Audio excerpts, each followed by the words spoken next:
So the title of this video is Asking My Mom About Islam by Jay Palfrey.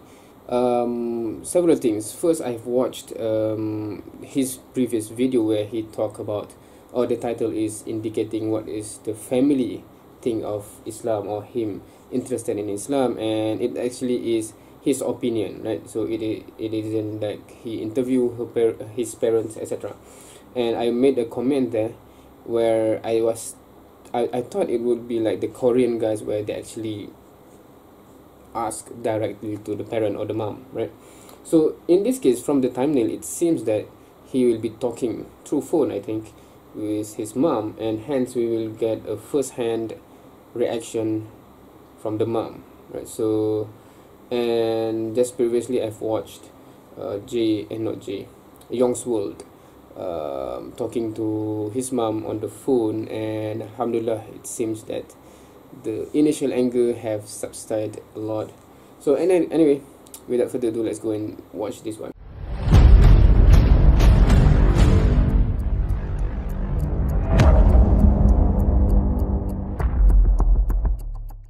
Assalamu alaikum everybody, and welcome back to my channel. I hope you guys are staying happy and staying safe.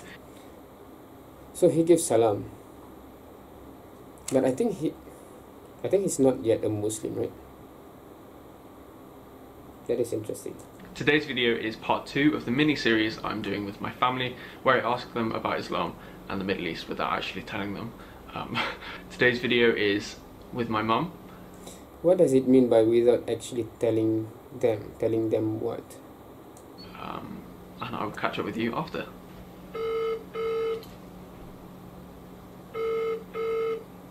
Or is it without telling them they are being recorded or something?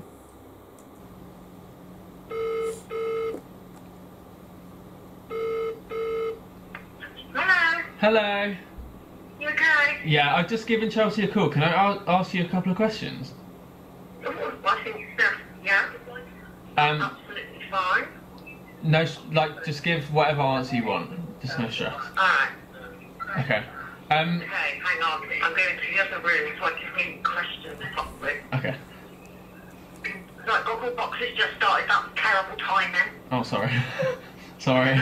Go on. Okay, so, do you know anything about Islam? Probably not a huge amount, no. Okay, fair. Me growing up in Chelsea, growing up in the small village, what and the media as well, what did you think about Islam when me and Chelsea were growing up? To be honest, I didn't really have an opinion. I really didn't have an opinion. I still don't really have an opinion. Yeah. How was the media growing up? Like, what was the information on the TV and the radio? Because are you on about when I was little, or when you were growing up? Anything. So you can speak about. Do you want to speak about what it was like when you were growing up, and then when I was born? Growing up? Yeah. Basically, all throughout primary school, I knew nothing. So I got to my first year at secondary school in Cornwall. We covered the basics of RE. Yeah. Again, literally covering just snippets. So again, I didn't really know until I was a lot older. Mhm. Probably finding out for it myself and meeting people on that faith. What years were you in school again? Primary school. Primary school, I started in 1975. Yeah. And then what age did it go to? And then I left school in 1987. 1986. Yeah. Okay. Were there any Muslims in school? There was when I got to up here to the Dublin school. Yeah. Moorcliffe. And then it was quite, although still predominantly white, there was many more sort of different faiths. Minorities. Still minorities, totally. Yeah. Yeah. And how is that different from me growing up? Like, obviously you grew up in Cornwall, which is the next county.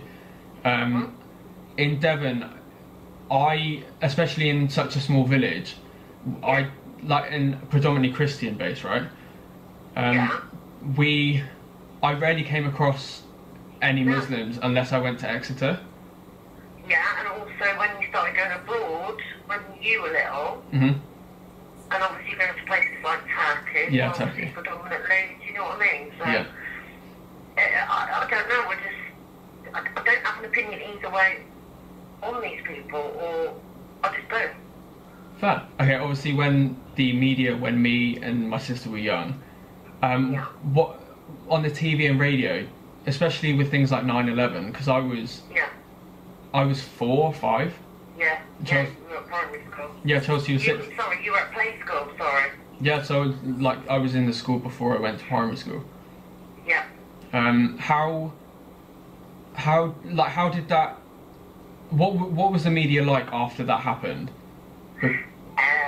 Because obviously I can remember it being on TV, but I can't remember what the media was like after. I know exactly where I was when the news broke from Sky, because I had it on the afternoon before I had to go and get you from play school, and I was pregnant at the time, obviously you were little. Oh yeah.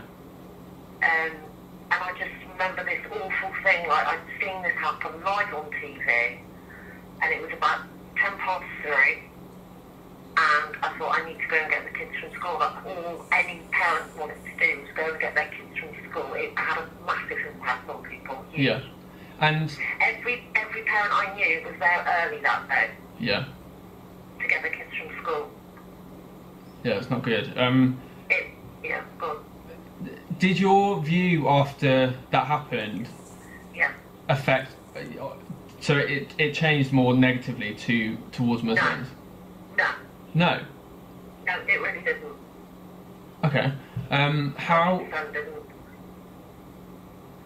Like, what was it?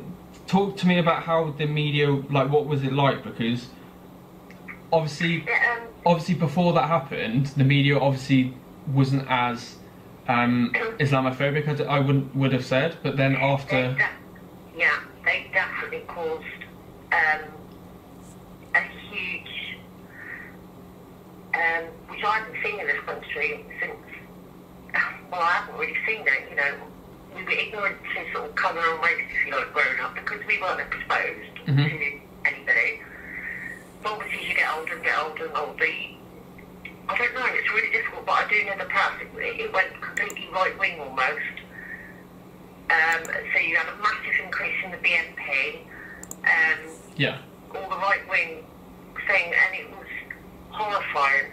It was awful. Within a week, there were stalls in Exeter getting people to get their vote for the BNP, and as it was at that point back then, it was the UKIP. Oh yeah. Nigel Farage, of course, he played a blinder on that. He wanted everybody to join his party because he didn't want anybody from any country ever coming into our country.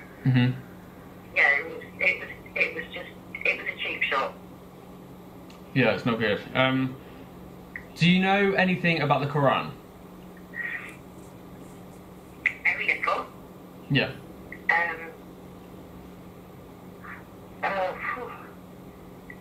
Very little, I suppose, apart from sort of people that I've been in contact with, the girl that I work with, Pendo. Yeah. She used to read her Quran. And only read snippets of what she said, so yeah. I can't honestly. So I had a conversation as well just before this, asking the same questions. I'm going to ask you this as well, obviously, because I spoke to another female. What is your perception about how Islam treats women? This Ramadan, things are different. And how culture in Islam is around women and how they're meant to live. It's very difficult because you're talking to a westernised woman. To a what? I'm a Western woman, so... yeah. But like from... So my opinions are going to be totally opposite of the way I think they treat women. No, but that's what I want to hear. I disagree. So this is why I wanted to talk to you, because I want to understand exactly how the media changes exactly what's true.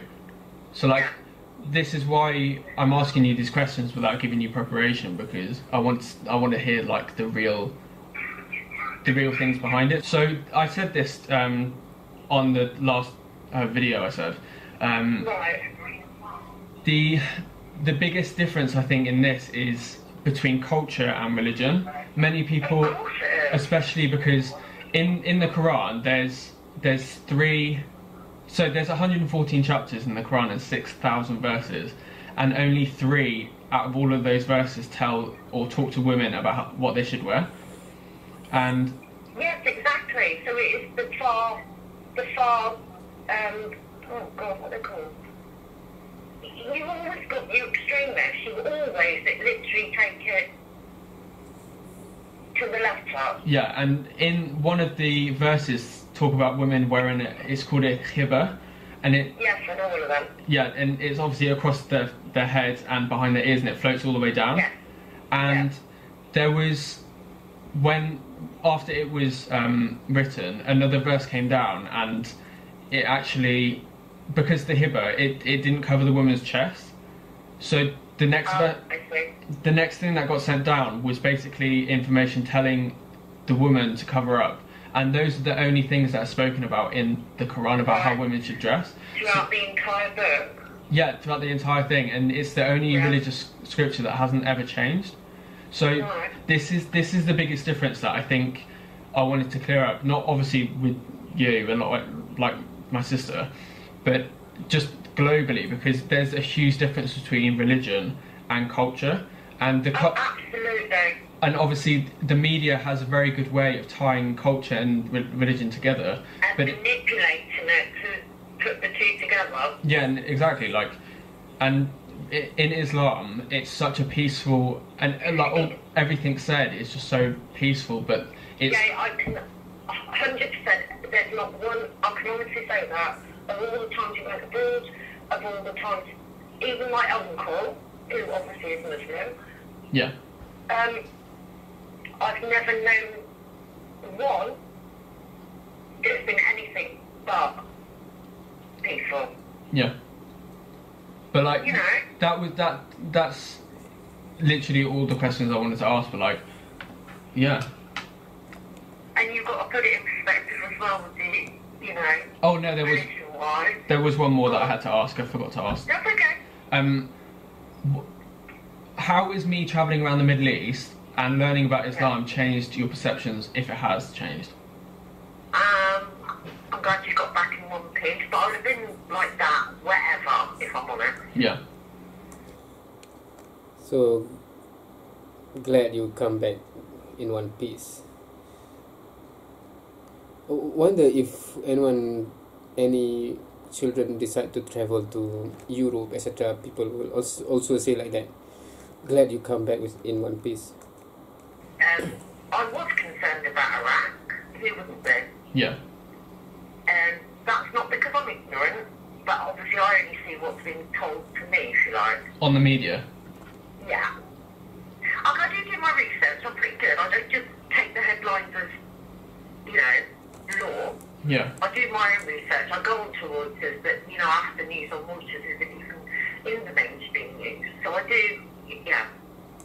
Okay, to be honest, I think in the case of Iraq, many Muslim parents would also be cautious about their children going there, because we don't even know the actual situation there, and from the news it seems like unsafe, etc. So to be fair, I mean, yeah, in terms of if your children want to go to Iraq or Syria, etc., right? So is it safe, etc.? So it's that does not necessarily mean someone is Islamophobic, etc., in my opinion.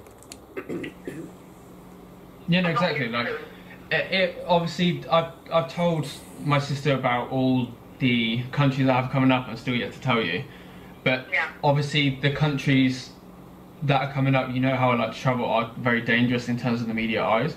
Yeah.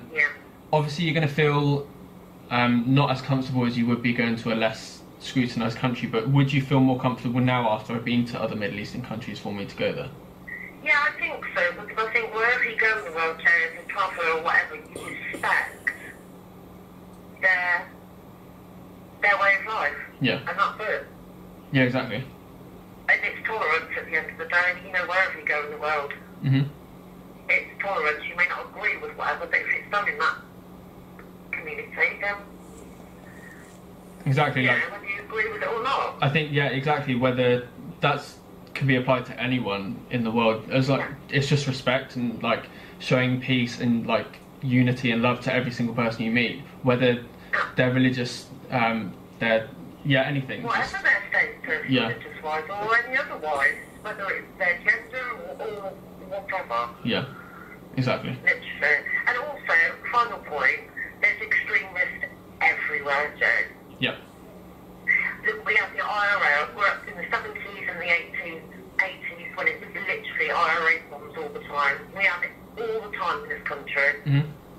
Everything gets blown up, this, that and the other. Yeah. Proper homegrown terrorists like that. That's in every religion and every community. Exactly, and it's people who manipulate the scripture to their ideologies. But yeah, that's all I had to ask, so thanks. Is that alright? Yeah, great. Sure? So everyone, I hope you enjoyed that video. I hope you enjoyed the little series I did with my family. If you enjoyed those conversations with both my mum and my sister and want to see more of my family, then let me know down below. And yeah, stay happy. Once again, thank you to all of my Patreons for being incredible. I love you guys so much. You guys help me to create these videos and help me to keep producing videos for YouTube. So thank you so much. You're amazing. If you want to become a Patreon, then the link will be down in the description box. Thank you once again for watching. Stay safe, stay happy, and I'll see you soon. Okay, so unfortunately for the audio, because I think because he was talking through the phone, and hence the audio is kind of, I'm not sure what's the correct word, but you heard it yourself, right? But anyway, interesting, because that is, I think he tried to get the insights of how his mom, or in general women in the Western country, think about Islam and certain aspect that is related to women, on how Islam treats women, etc. Right? I don't know what to say. Thank you for watching. See you next time.